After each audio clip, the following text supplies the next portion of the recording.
Yeah, don't sit down and get comfortable. Ken Burr, Texas Board of Volunteers, Sheriff. The Board of Volunteers have been working in South Texas. Sorry about that. My wife says my voice carries, so I don't need this very much. All right. For about 6 years, working with the Border Patrol and Sheriff Benny down in Brooks County and Texas DPS. And we know that you've been doing it a whole lot longer than we have, sir. And to show our appreciation for all that you've done on your illegal immigration stand, all the hard work you've done and continue to do, we would appreciate it if you would accept a small token of our appreciation by accepting this Texas Board of Volunteers hat.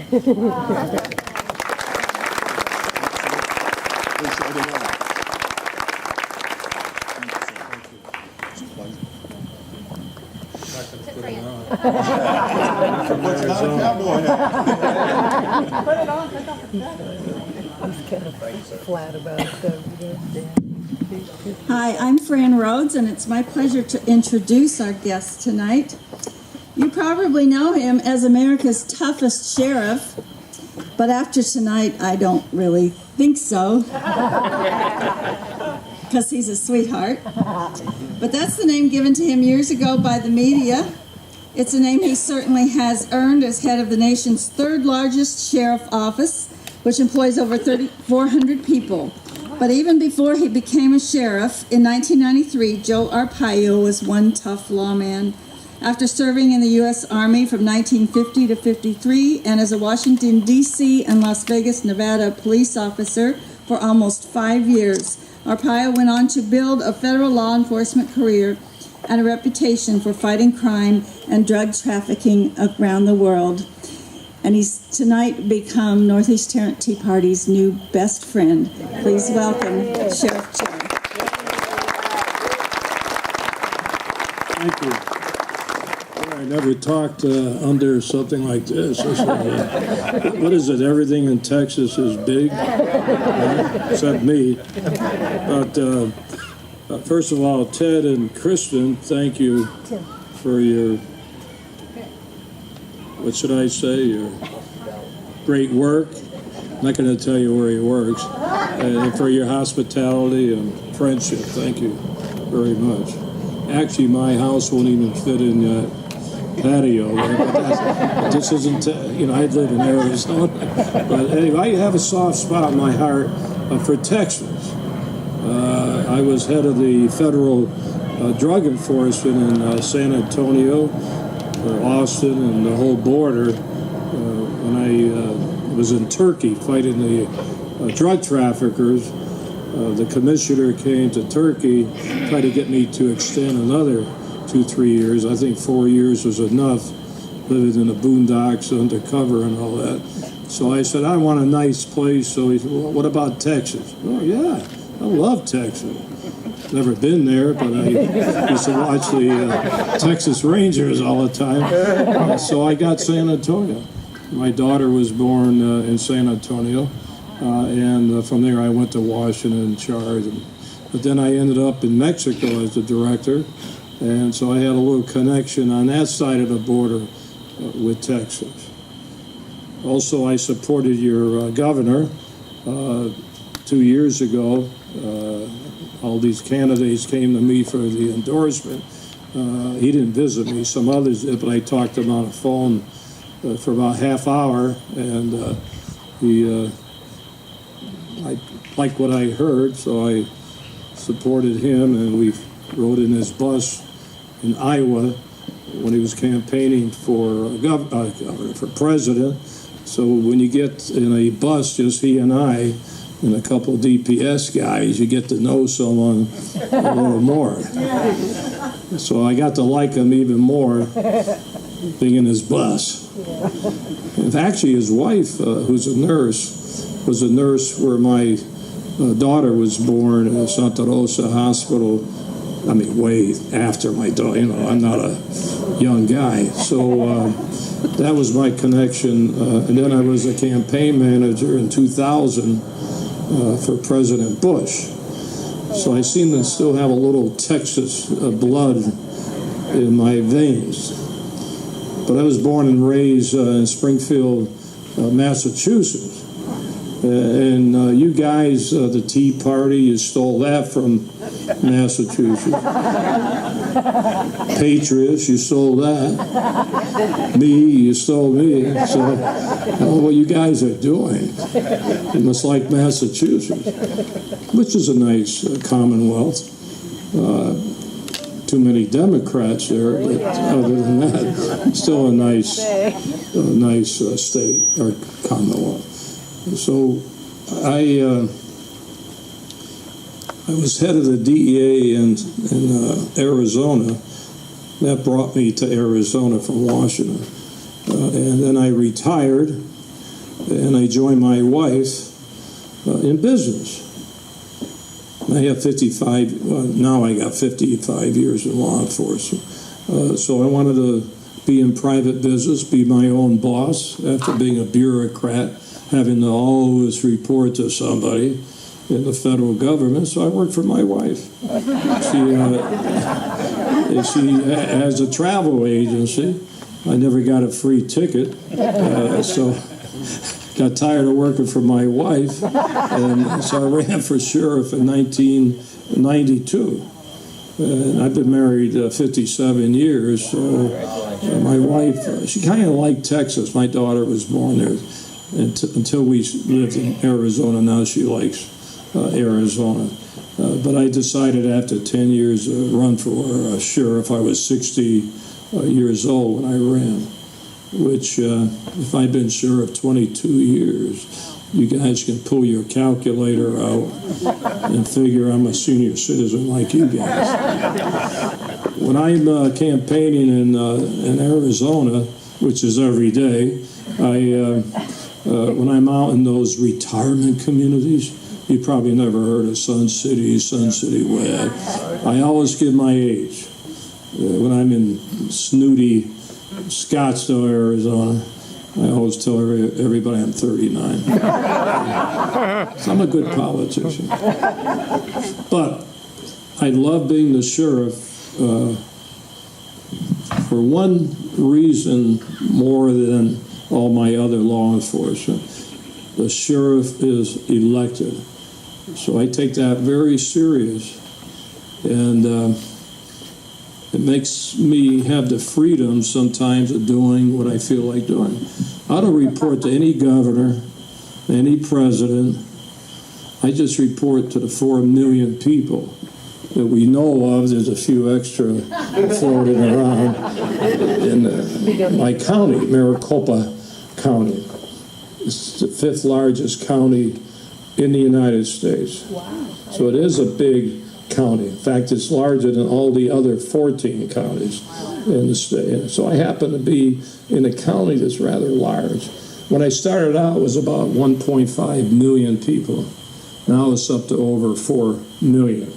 So we're gaining our population from somewhere. I'm talking about the snowbirds. You see, when I said that we know of, everybody's thinking of one thing.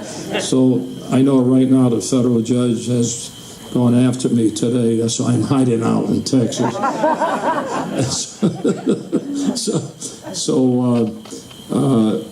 It's a problem sometimes when you're elected. You have to be re-elected. You know, I'm still a politician. You know, all these politicians, I laugh. They all say, I want to be elected because I'm not a politician. Well, you got to be a politician if you're running for office. So I have to say I'm a politician, but I may be an unusual politician because my strength is not the television, which, by the way, I don't mind the camera. In fact, I like the camera. That's why they call me a publicity hound. But my answer to that, I don't run a CIA operation. I don't run a secret operation. Everything is open for anybody. You want to visit my tent city? Come on, you guys want to come on down? You can go in there, talk to the inmates, see how they like it. Don't come in the summer, it's pretty hot. I've had 4 presidential candidates visit me in the tents. 4. Think of that. With all the heat. I've had your former senator, Phil Graham, if you remember him. He came, he was running for president. Had Governor Wilson of California, he came. Bob Dole, remember him? Actually started selling Viagra. So I got a future when I read this. So he came, McCain. We used to be buddies in those days. Now he's gone. Not so much. So they all lose. Nobody ever visits and wins an election. I want to get closer to Tea Party. But they can't see it because of the Glare. Oh, really? This guy, man, he's tough. Hollywood. So, am I okay? What's your motivation? Yeah, that's great. So, where was I? Viagra? Hollywood. So, I tried to get Hillary here about 3 years ago. I knew that she was coming in. But she's not stupid. She didn't come to the, she flew over the tents. In fact, Obama flew over twice. Over the tents. Was she on a broom? So she's talking about Halloween. So I did meet Obama about 3 years ago. Kind of a courtesy meeting. Wasn't at the White House, it was in Phoenix. So the only thing I said to him, listen, Joe Biden, your vice president, why do you keep calling him Sheriff Joe? I'm the only Sheriff Joe around here. So he looked at me like I was nuts. I remember seeing him, hearing him on TV, saying, my Sheriff Joe.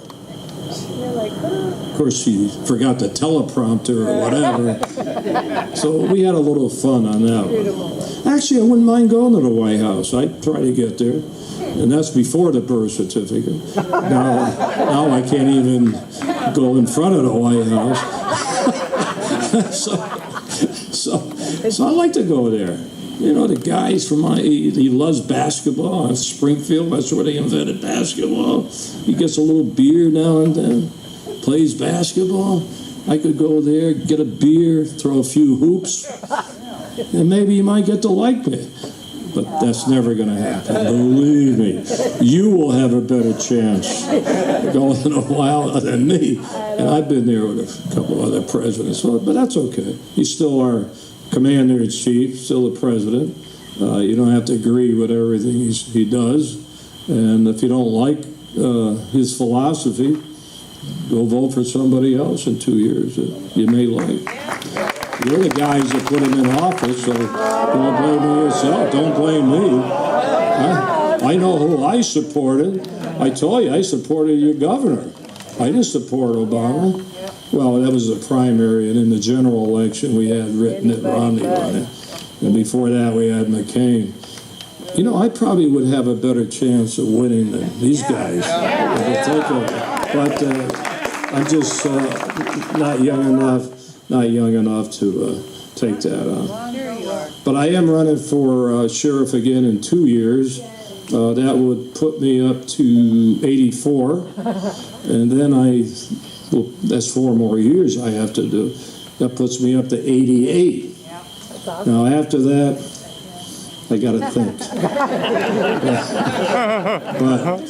But there is a guy named Burr, Raymond Burr in Ironside. Remember he had the wheelchair? I just get a wheelchair. I have a 50 caliber machine gun that I got 8 years ago from Brussels. Wasn't from the military. I got it. That's my gun.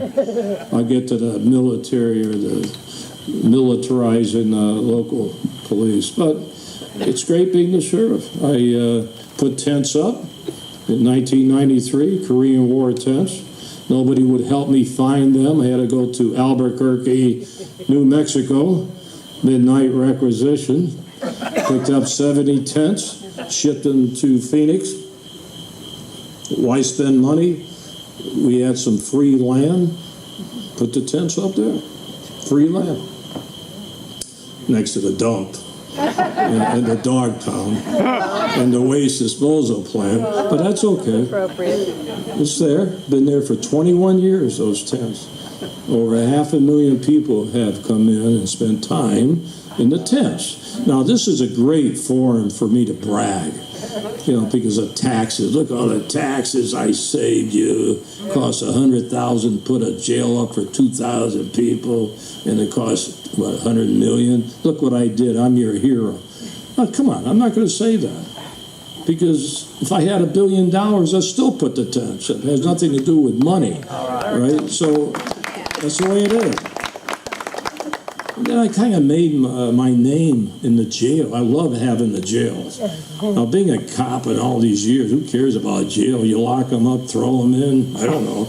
I didn't know what a jail looked like other than Turkey and Mexico, and I just went in there for kicks to see how they do it. But running the jail is great. Now, the sheriff out there is a chief law enforcement officer. I presume your sheriffs are too. But we run the jails, plus we lock people up. So we're full-fledged, equal opportunity. I lock everybody up. So people look at the pink underwear.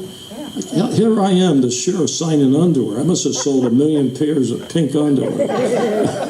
I'm going to go down in history as a pink underwear sheriff. But the reason is this caught on, they were stealing the white underwear as we discharged them from the jail. They got 3-4 pairs of our underwear, white. So I figured, put them in pink. Nobody wears pink underwear. So I know it's our underwear they're checking out with. Of course, now everybody's wearing pink underwear. That's the official reason. Now, I'm probably going to get sued on this one, too. I don't care. You guys want to call the ACLU, the federal judge, go ahead. I don't care. But the other reason is they hate pink. I'm not going to give them a color they like. That's kind of stupid, right? So, it's stuff. Well, you have the chain gang, have the only female chain gang in the history of the world. I'm pretty proud of that. Really. I decided to put the men on the chain gang 14 years ago. I said, wait a minute, I'm an equal opportunity incarcerator. I'm not going to discriminate against women. Come on. So I put the women on the chain gang. And when I did that, I had 39 TV crews from around the world come to see the female chain gang. It's a great program. First of all, they all volunteer. What else can they do? And so they go out there on the streets. I put them right on the main drag where everybody can see them. I don't put them in a desert where we're chopping rocks. No, right on the main drag. Before Super Bowl, these big things, I put them right down there. I'm going to do that again because we're having Super Bowl coming up. So I put them right there. And sometimes I'll have them wear the shirt over their striped uniform. I'm a convicted drunk driver. So I use the chain gang as a mean of advertising as a deterrent. Send them to the cemetery every week. They bury the dead bodies, those that are indigent, that nobody knows them. Right. So the chain gang, they go out, they take their hats off, they pray. So it's a good touch. And they learn how important human life is. So there's always a mad reasoning on the policies I decide to do. I remember I'm tough on animal abuse. Like I got a big case involving a little politics where 24 dogs were put in a 9x10 room and they all died. It's a big high-profile case. In fact, next week I'm going to conclude that case. But I'm big on animal abuse. Anybody that abuses animals, we put them in jail. I don't give them a summons. They go in pink handcuffs directly to jail. So that's been one of my priorities, because Mahatma Gandhi said you judge the morality of a country by the way they treat their animals. So I needed a place to put the animals when I started to crack down on animal abuse. So I needed a place. So we had a jail, the only air-conditioned jail. The inmates destroyed all the plumbing, and it would have cost $3 million to fix that jail, and I knew we were coming up with a couple brand new jails. So I kicked everybody out, threw them in the tents, and I had a nice jail to put the dogs. So I know I know how to make news. So every dog has its own cell. I don't double bunk dogs, I double bunk inmates. So when I had my kickoff press conference, as usual, I threw two things out there. I said it costs more to feed the dogs than the inmates, and it's true. It's $1 a day to feed the inmates. We've gone up a little. No, it's $1 a day to feed the dogs. And it was like 80 cents a day to feed the inmate. Then I said, they said, what do you put? You put these inmates in hot tents? Why in air condition? And I said, because they're victims. The dogs never did anything. They've been abused. That's why they're in there. So I have a lot of dogs, and being an equal opportunity guy, I have another floor with cats. So all the inmates watch the animals. It's good therapy. They love the animals the other way around. Another madness idea. And the females put a nice heart on the walls with the cats, called it Sheriff Joe's Cat House. Pretty good. Pretty good. So these are programs we do. I got a couple of new ones come. Well, last month decided to take away their meat. So it made everybody vegetarian in the jails.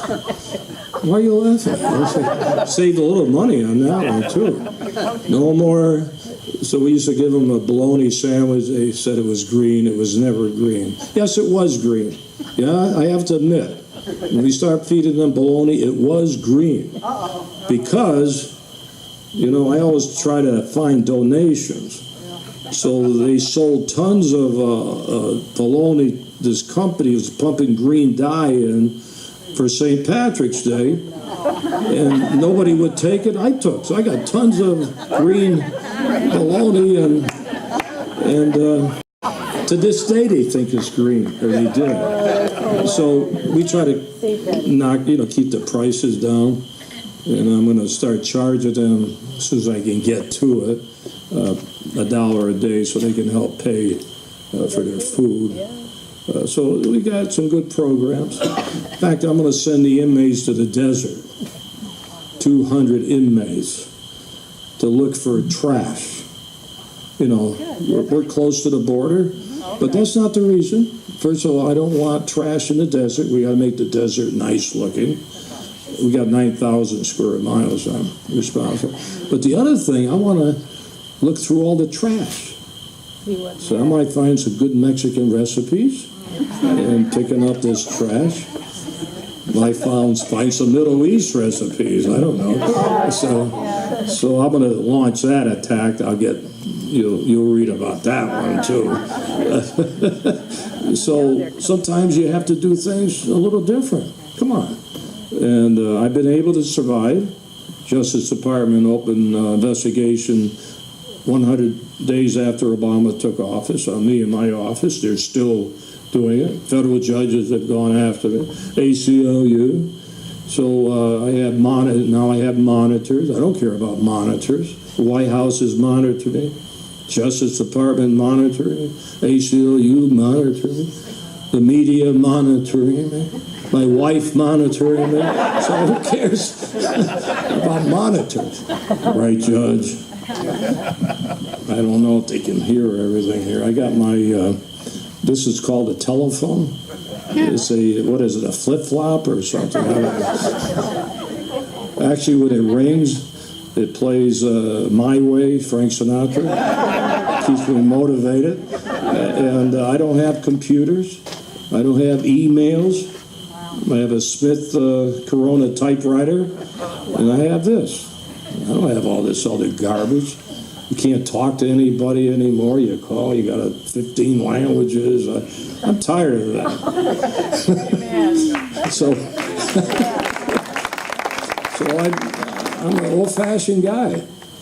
Now, my secret of success, other than talking to you guys, which isn't that successful, you can't vote for me, but in Phoenix area, I go to the people. I talk every day.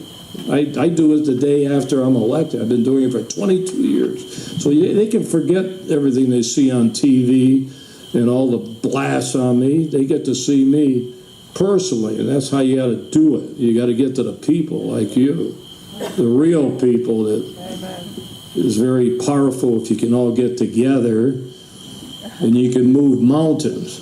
I was a little concerned about the Tea Party. In fact, I was talking to the Tea Party last night. I don't talk to that many Tea Parties, but then I was in California talking to another Tea Party. It was just, I got a little run here of Tea Parties. I believe in volunteerism. I have 3,000 posse. I swear them in. I could do that as the sheriff. 500 have the gun, have airplanes, jeeps, everything. They pay for everything, but they still have to report to me. I'm the sheriff. So why not take advantage of volunteers that want to help? You got the, what is this with the hat? Patriot? What's the name of your outfit? Huh? Texas Border Volunteers. Yeah, Texas Border, like the Texas Ranger, right? Something like that. But they're all volunteers, trying to do what they can to defend not only the Constitution, but the people. And you're all doing that. So I get my strength from the people. I don't need politicians. I never have anybody standing next to me saying, we love the sheriff. They wouldn't do it anyway, but they all want my endorsement. Everybody running for president, now governor, they all come to me, can I have your endorsement? I wonder, why would they want my endorsement when I'm taking all this heat? But I don't need that. My endorsements are the people that I represent. So I'm very strong on that issue. Not that I'm against politicians. This is a great system, political system, best in the world probably, but that's the way I feel. So I want to let you know where I'm coming from, because that's important to see, number one, what makes me tick, number two, how I get away with everything and survive. And I think my secret, other than speaking out, is I'm a senior citizen. I'm not going to give you my age. Not with this young crowd around here. Well, mostly, right? But I give you my date of birth. You can pick out your machines or whatever you do. Flag Day, June 14th. I was born on Flag Day, 1932. So take your calculator. What do you call these? E-bays, E-mays. You can figure out. So that's one advantage. Life experience. The other secret I have is, I think, my own opinion, is common sense. I don't have all these degrees, doctorate degree, all this stuff. I just use common sense and life experience. That's it. And I've been able to survive with those old-fashioned, traditional, backgrounds. So that's how I evaluate myself. I've been married 57 years, and I got to give a lot of credit to my wife, because in 57 years, she has never complained as to, why are you in Dallas? All you do is think more of your job, the nagging, that type of thing. You don't care about me. All you do is work. So I don't have that problem, because that means I can go out, work 14 hours a day, don't have to worry about the wife being mad. Maybe that's why I've been married 57 years, never seen my wife, I don't know. But she's been a trooper. As we get older, I can sense that she's a little more, not worried, but I know she is, because in my other life, with the drug enforcement, I used to work a lot of undercover in Turkey, gun battles. But now as the sheriff, it's a different ballgame, because I do get a lot of threats. And, some people don't like the sheriff. There's some crazy people out there, too. So I've had the opportunity to really aggravate a lot of people. And I'm not talking about just the federal government. So a guy sent me a bomb. At least the federal government did me a favor. He was convicted last week by a jury, not by a judge. And so she worries sometimes. I usually have security, but I don't take security with me. Come on. It costs money and everything, but when I'm back home, I I have a couple guys. I'm like on house arrest. Can't even go out without these two guys following me around. But that's the nature of the business. I hate security. I don't like it. I don't even carry a gun. I got this, all my security guys, are you crazy? You tell everybody you don't carry a gun? Yeah. Am I supposed to lie? Say I have a gun? Okay. Now let's get back to a couple important, there's three. There's illegal immigration. There is now the new one, militarizing local, state police. And then, of course, the one that nobody wants to talk about is called the birth certificate. Now, I got to thank the Tea Party for getting me involved in this thing. About 2.5 years ago, the Tea Party in a suburban part of Phoenix came to see me. They had petitions, 300. Sheriff, you're our only last hope. Will you look into this? So I'm looking at this. Once they investigate the president, I mean, I don't mind, going after top people, but does it have to be the president? So I decided to do it. I didn't throw in the wastebasket. So I have one of my posse's a cold case. Detective, ex-investigator. I use them. Nobody can accuse me of using taxpayers' money to go after the birth certificate. So we've been working that. I've had 2 big press conferences, I think a year after. Nobody cared. I put the evidence on the walls. They all zeroed in on me. Right. Now we're still working it. Now in law enforcement, when you have a crime, the mission is to find out who did it. Now I know that's a fake document. No doubt in my mind. I mean, I have more proof than you guys think. But who did it? Who made that forged, fraudulent document from Hawaii? That's all. I don't care where the guy is from. I'm not after to see if he's here illegally. I'm after a fake document. If that was you, you'd be in jail tomorrow, believe me. Yeah. Anybody in this room, if you did what I know the evidence we have, you'd be convicted. Right. So I have a little problem with this whole situation. First of all, who do you give it to? Can you find somebody? Maybe the Boy Scouts might take it. That's one big problem I have. But, that's still in my,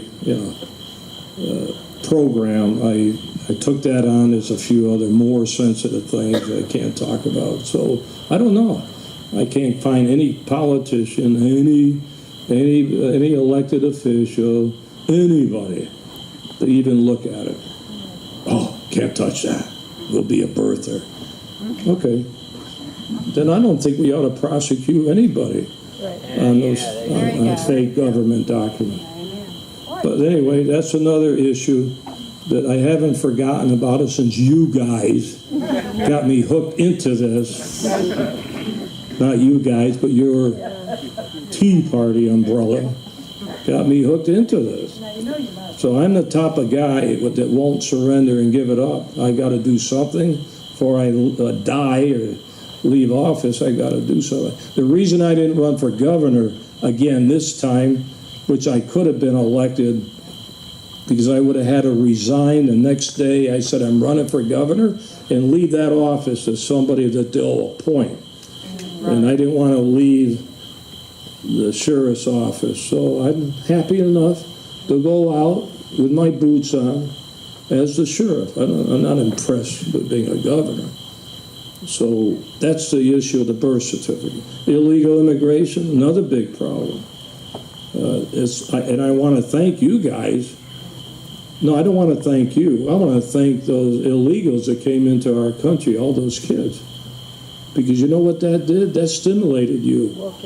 That brought immigration back up. It was dying. Have you noticed? It was always the economy, education. Now that became a top priority again, the immigration. So I want to thank the president. His plan failed in a way because I think, and having worked in Central America and Mexico, as a diplomatic attaché plus a director, I think I know how they operate in foreign countries. You have a State Department, you have a ambassador, you have a intelligence network that's supposed to look for terrorists or anything that will affect our country. So what happened in Central America?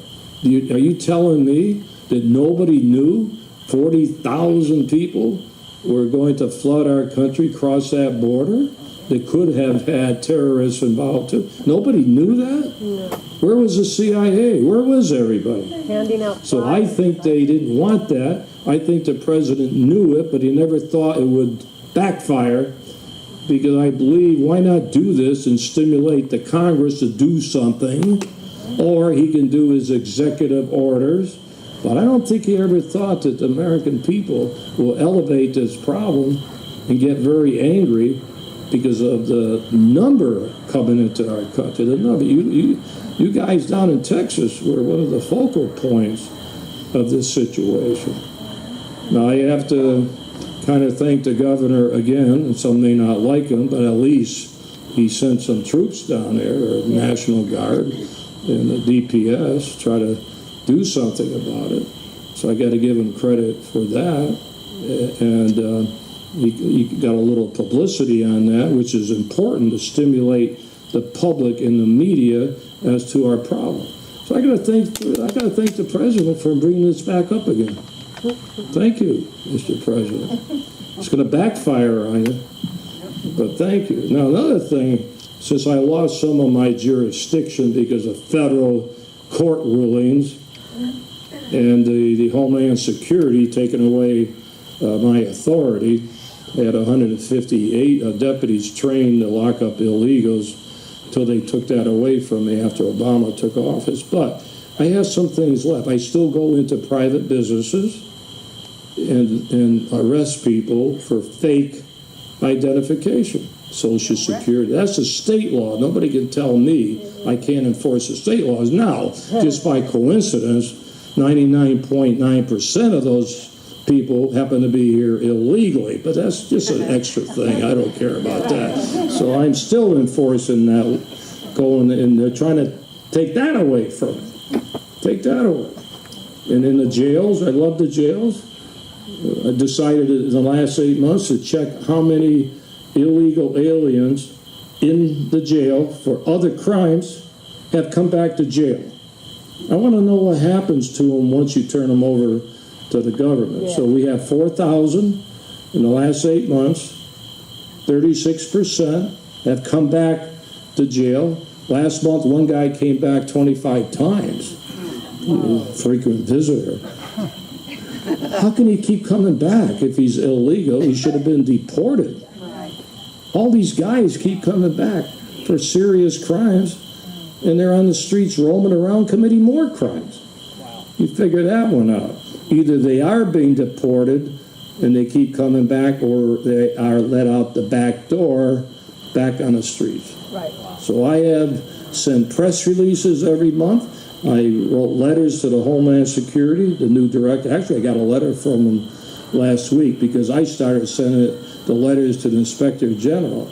I want an investigation to track these 4,000 people and want to know why they keep coming back to our jails. It probably never happened, but at least I'm trying to figure out what happened for the sake of the law enforcement that risk their lives locking these people up, and also for the safety of the public. So that's another thing I've taken on.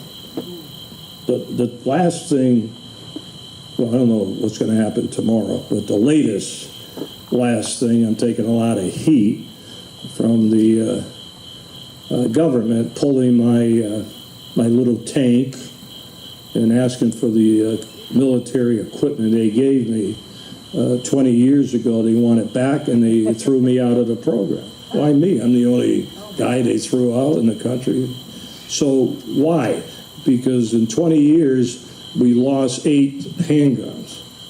And we had some rifles. And I did accept those guns because we didn't have the money to buy it. Taxpayers already paid for the equipment. Why not use it? So That's okay. They worry about 8 handguns. You know what? And then they lost 1,600 guns in Mexico. So I don't know why they're worried about my little old handguns that don't work, and they're not concerned about all their guns that have gone, and also one of those weapons killed a border patrolman. So sometimes you wonder how the government operates. So I don't care. They can have it. I got my tanks. I got my helicopters. I got 1,000 Smith & Wesson semi-automatic weapons I just bought. I got 800 brand new handguns. I don't need their Vietnam rifles that I have that don't even work anyway. But became a big national story. Big national story. He lost 8 handguns. We're taking away his authority. We want everything back. He can have it back.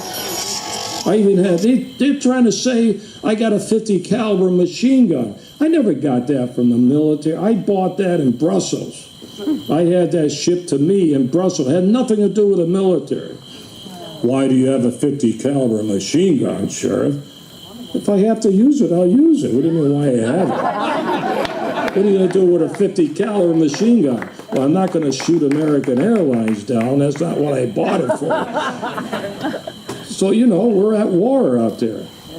Now there's Jefferson, Missouri, and all at once it's become a big thing. And the day they took away my authority is the day the Senate was meeting, discussing militarizing the local police and all. I don't know, is that a coincidence? That's okay.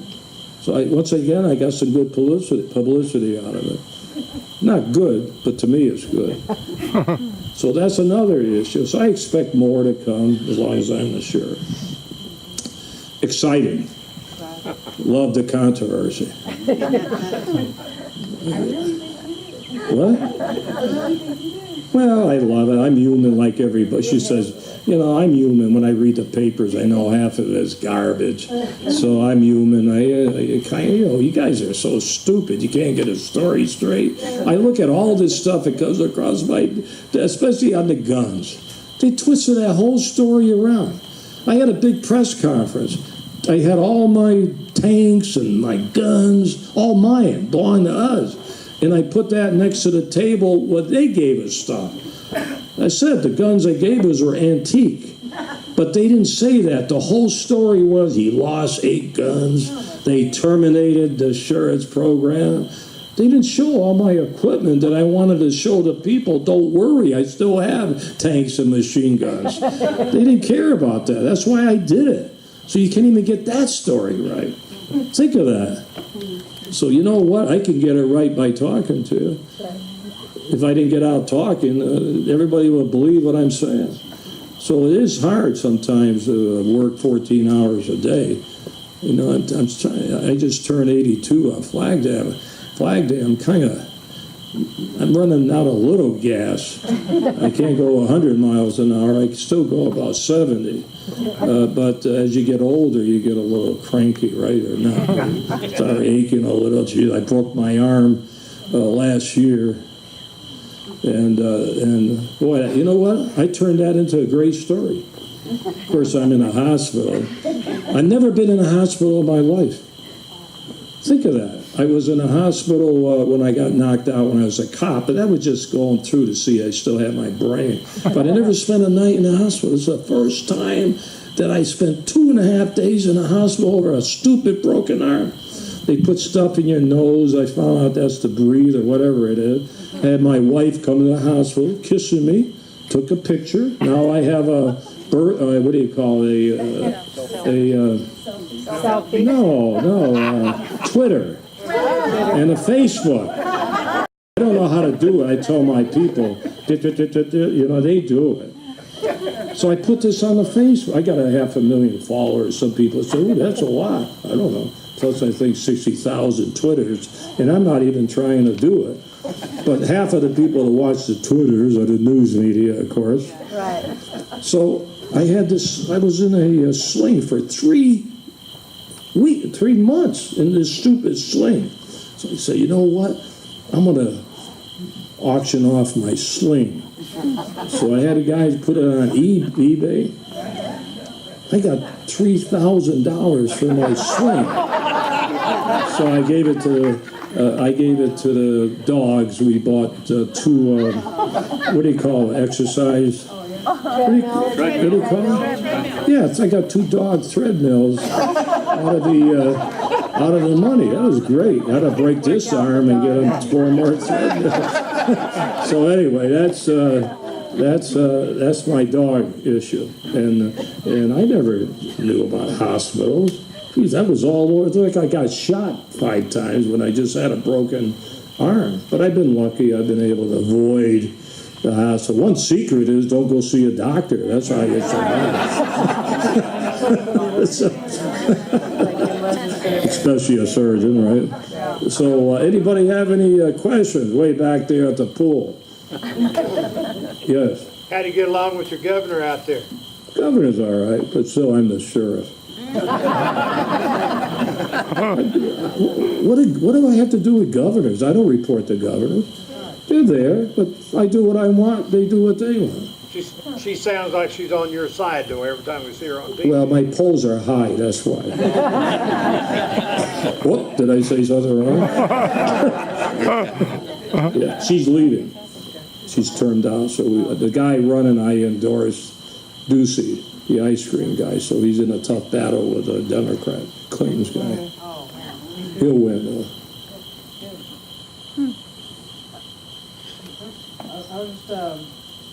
I assume you're still not going to give any kind of idea on a date for release of the information. On the birth certificate? Yeah, and on the selected service and all that. And then, The selected service is a sidebar. okay. And that's interesting. When I had the press, we came up with that. And it's really interesting because in 1980, he registered for the draft in Chicago. So we checked out 18 others in the same post office. Everyone had the stamp. 1980. The president, his stamp was 80 turned upside down, or it was a 19. So the 19 got lost somewhere, right? So, I put that up. Nobody cared. Hey, come on. So, but that's not what we're concentrating on. The other question I had is, we know this is going to come out sometime. What can we be doing now to prepare for when the stuff hits the fan? Oh, this is a good question. And I don't want to insult you, Judge, to be. I love that. Thank you. But what can you do when this comes out? Well, you should not wait. You should not wait. Right now, what you ought to do, everybody in this room, you go to your congressman and you say, why don't you open up a congressional hearing? Why don't you at least talk to the sheriff? Why don't you read the tomes and warehouses full of evidence and see what they say? So go to your Congress and your senator. Well, okay.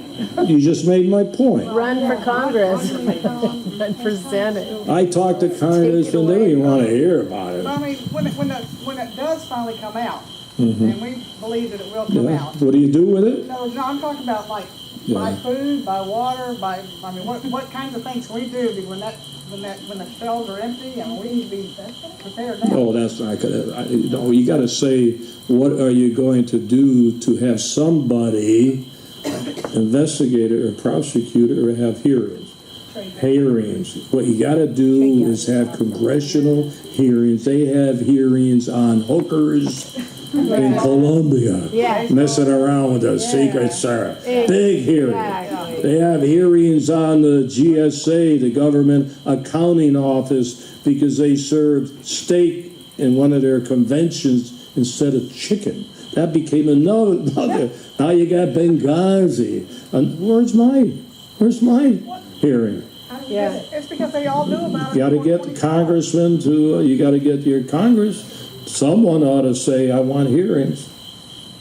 They're all guilty of treason if they say. I don't know about treason. That's When they live in a foster. so. Anybody else other than birth certificate? I'm not going to ask for yours. I don't have jurisdiction. I couldn't ask for it anyway. I carried mine to the White House and held it up. Yeah. The White House has 2 copies of this. The what? Why have you elected not to carry a firearm? How do you know I don't carry a gun? Did you search me when I came in? Can I carry a gun in Texas? Yeah, good point. Yes. If you passed your I can. Why don't I carry a gun? It's a pain in the neck. I have a gun. I got it right here. Did Pusser, walking tall? In fact, I just got his award down in Tennessee. Buford Pusser, remember that? He had a big stick. Now, I don't want to carry a big stick because I'll be sued again just for carrying a stick. So, especially which restaurant I go in. You think I'm going to go in an Hispanic restaurant with a big stick?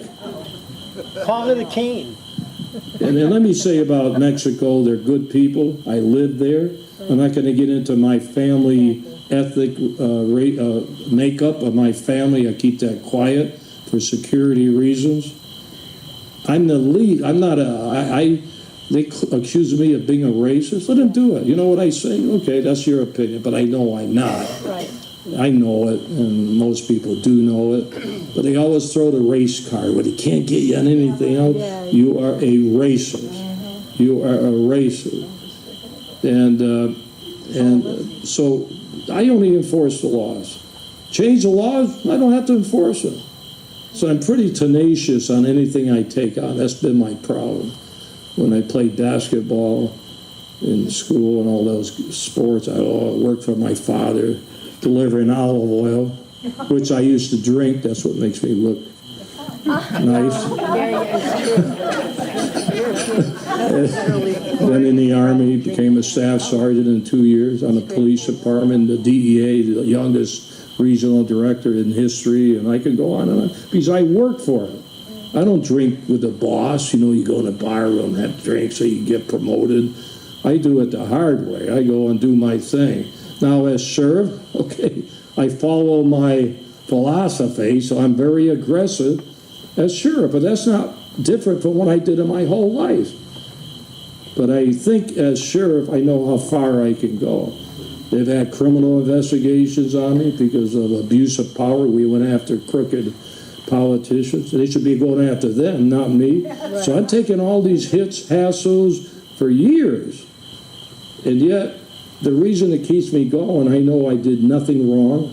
I have dedicated employees that work for me, and I'm going to protect my employees, and they do a good job, because let me tell you something, I can't do it myself. I have to rely, I set the policies, and I run this organization. Now, I'm here on a Friday, usually I do this on a weekend, but I run this organization, and I know what's going on, and one more thing, they can't calm me, because I know every trick in a book after 55 years. You know, these guys work for me, aren't gonna, you know what I mean? But they work hard, they follow my policies, they get in trouble because of me. If I wasn't high profile, nobody would know who my deputy sheriffs are or what they do. But I'm high profile, everybody goes after you, no matter what you do, and that reflects on my people.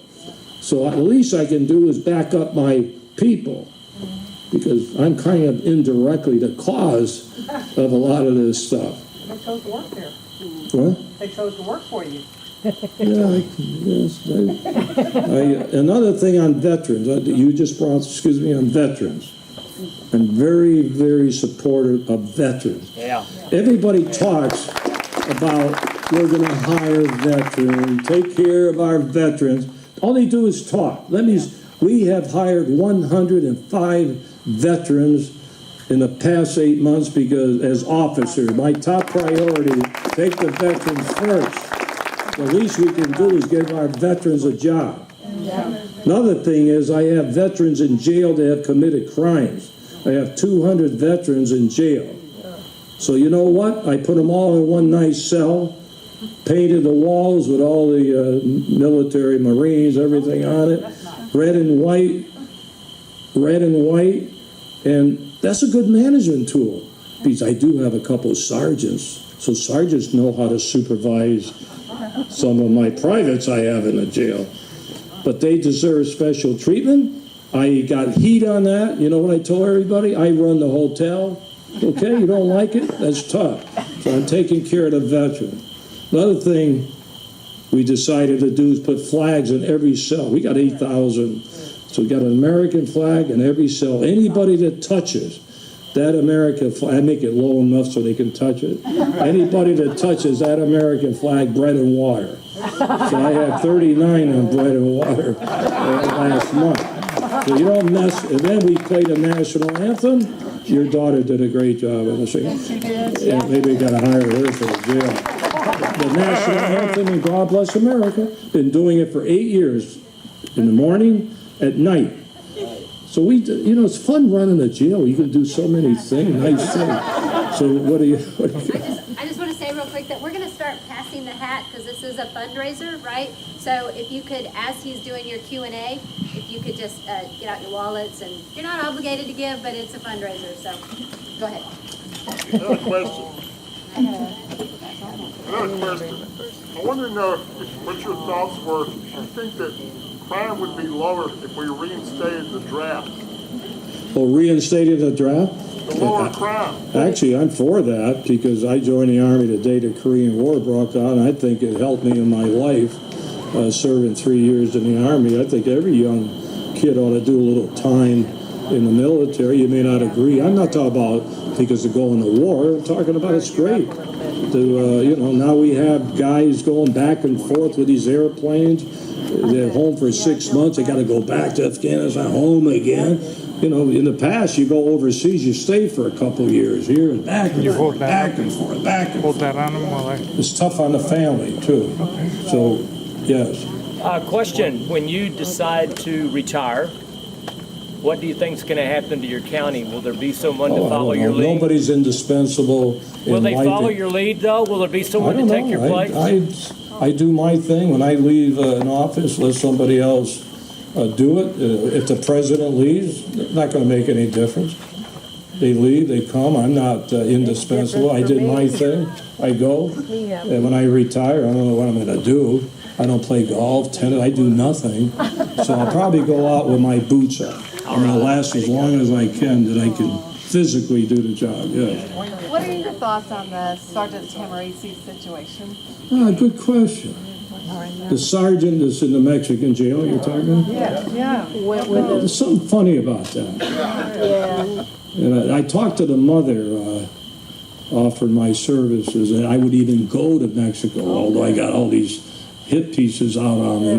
But then she must have talked to somebody, turned it down. But there's something wrong. I'll tell you what's wrong. And I worked in Mexico. I know how they operate. So if this is such... Let me say this.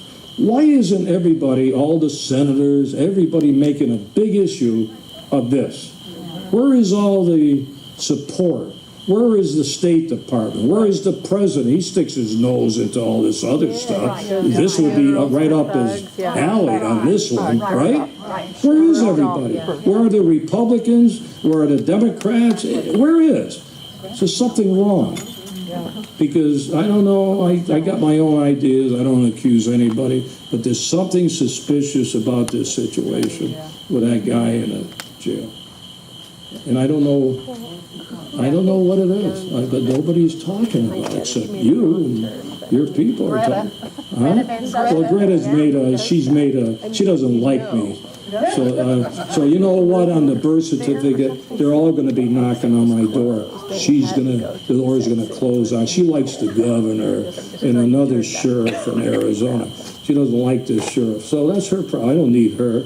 But she's made a big issue of this. She goes into Mexico. She's the only one. But if you're going to say she represent, who she represent? Where's the government officials? Where's the State Department? Where's the senators? Where is everybody? I wish somebody would answer that. One more question. Why do you think over these last 10 years or 15 years that nobody has done anything real about our border? The question is, why in the 10, 15 years? Well, I'll tell you a secret, and I go way back in the feds. In fact, G. Gordon Liddy and I ran an operation in 1969, intercept under President Nixon. He was so angry about the drugs coming into our country. So we didn't close the border, we just stopped everybody. They hated us. And the president said, and I say it today, if you don't do something, we're going to take away your foreign aid. And then I became the director there. I had a big problem because I had agents working undercover and I needed a Mexican. So I used to have the Attorney General of Mexico over my house. My wife is a great cook. He liked blueberry pie. So my wife kept pumping out blueberry pie. And I threw some whiskey in on the side. I got more done with blueberry pie and whiskey than all these presidential, than the big stick. Because when you work over there, you have to have some mutual respect, and you can get things done if you do it the right way, okay? And if I was the president, or maybe the governor, I would send the military over across the border, bilateral, working with them like we used to do when I was there. Right. I had the army and everybody working together, send them over there and stop this stuff before it comes into the United States. And the reason I was over in Mexico and Turkey and everywhere else wasn't to help those countries on drug abuse. We were helping ourselves, stopping the drugs before it got into the United States. We should use the same philosophy on terrorists, drug trafficking, and stop it in those countries. And if you don't, you take away their foreign aid, and then you'll see them get on a stick. Don't keep giving them money for helicopters. And nobody will do that. In fact, they won't say it. I'm surprised that I'm surviving because I say it on national TV. Figure everybody will say this guy's a kook. But the reason they can't, because I do have a little background that how it used to be done. So that's how it could be done. It's never going to happen. Never going to happen. Not in our, not. Why aren't they saying anything? Pardon? Why aren't they saying anything? Saying what? Why aren't they saying anything? Saying it? You didn't answer her question. Why do you think it isn't happening? Why? Yeah. Because the government. I can't. What do you mean why? The president, the relations, and all a lot of things about the economy. You think they want to go after Mexico when they're a high producer of our economy? No, it's got to do with money. You see? Have you had any in those all those inmates you've had over the last year or two?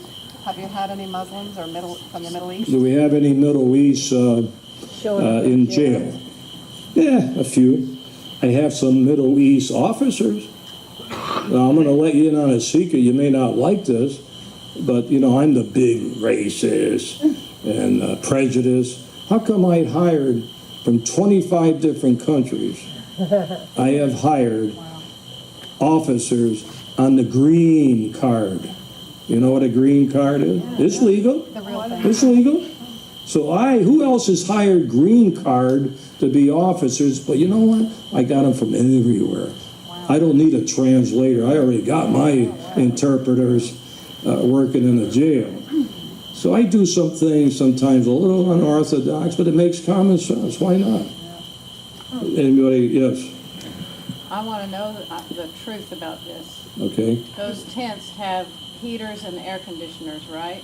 No. Can you imagine the question? I'm not gonna try to sell you. No, they don't. No. They don't. Listen to the question. Listen to that. This comment. She's using her brain. Do you have air conditioning and heaters? Come on. I don't have air conditioning.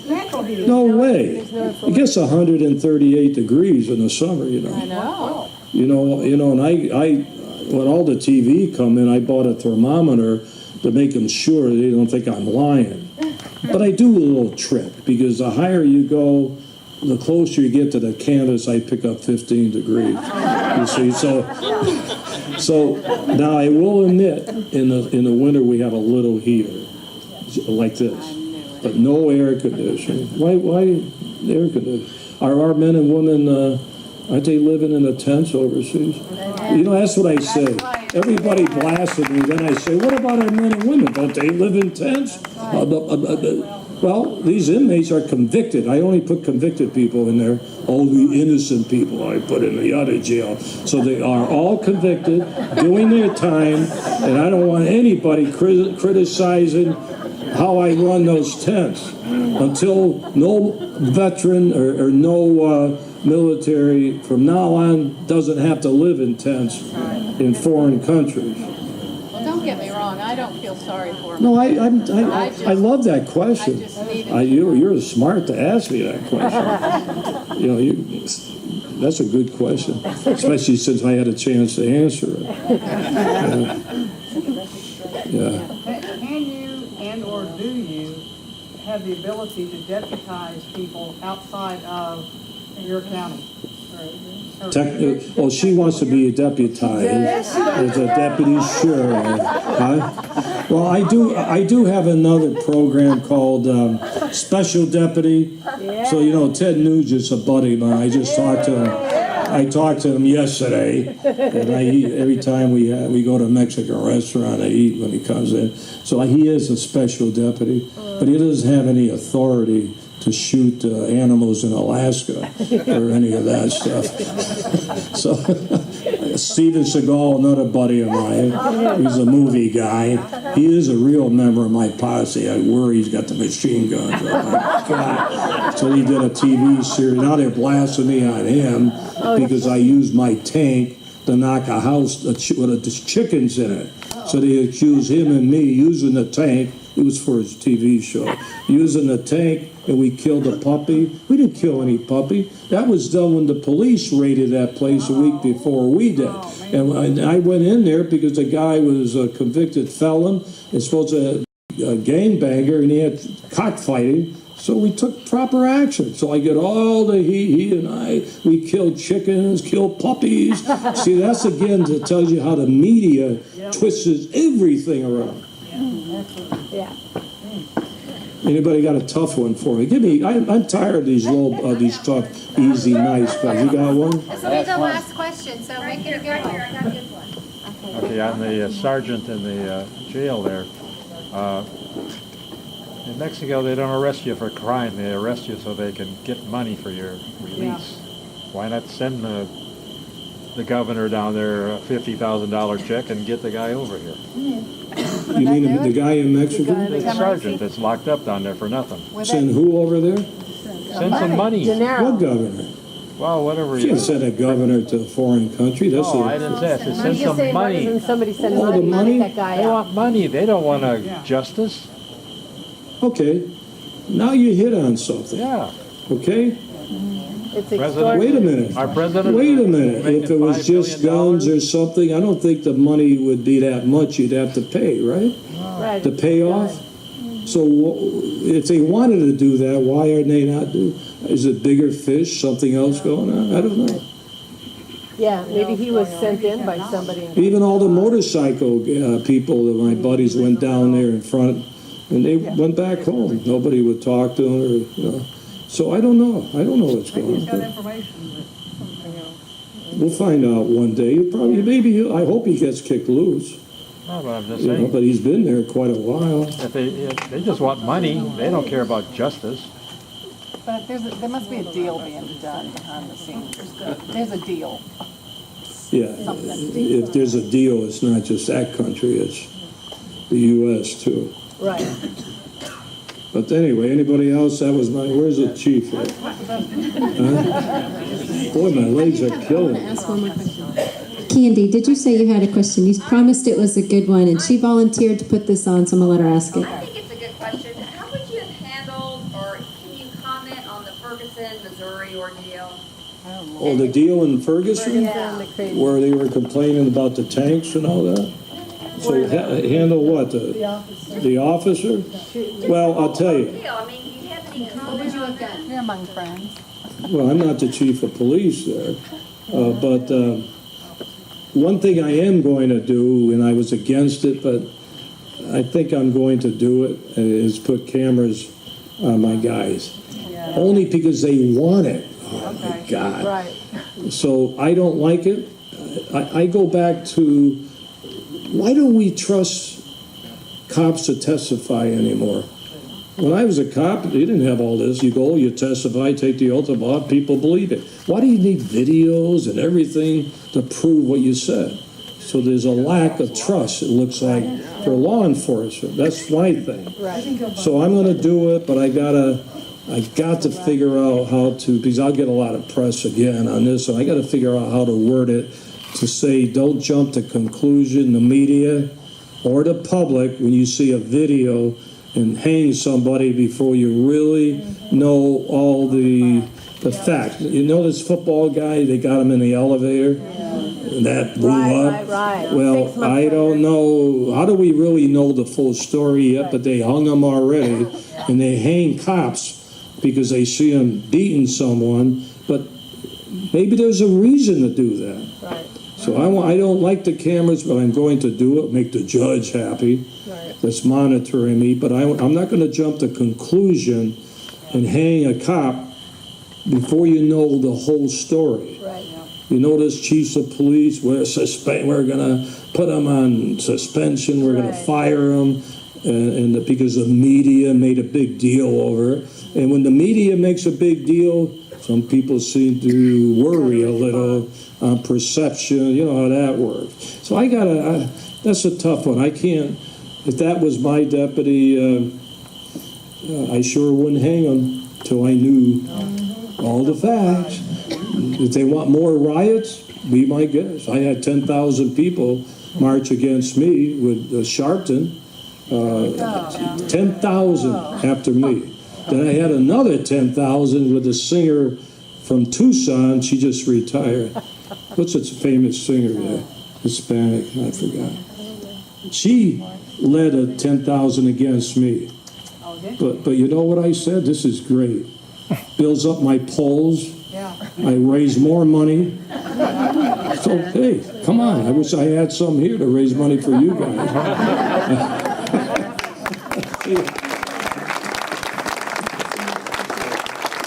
All right, y'all want to just thank him for being here. He did a great job.